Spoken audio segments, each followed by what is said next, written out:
I am the Tofu Golem. Please enjoy the video.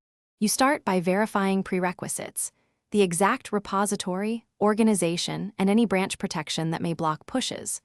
Once done, make sure your GitHub username is correct and two-factor authentication is enabled. Admins commonly require it. Then, open an access request, state clear purpose, desired role, right, and which branch you must push to. This step begins the formal permission flow and signals intent. It also gives admins the information they need to grant access without back and forth. After your request, an admin will add you as a collaborator or place you in a team configured with right permissions. You should accept any invitation, check your email or GitHub notifications. Once invited, confirm that branch protection rules permit pushes from your role, or ask for a temporary exception or specific status check exemptions. Also, make sure your SSH key or PAT is set up for authentication.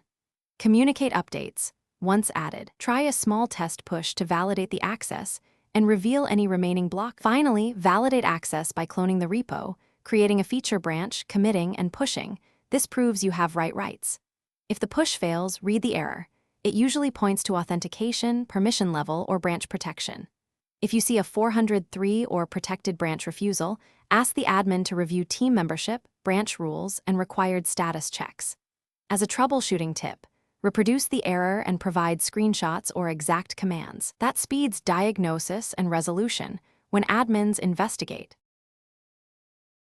Thanks for watching. Consider subscribing if we helped you today.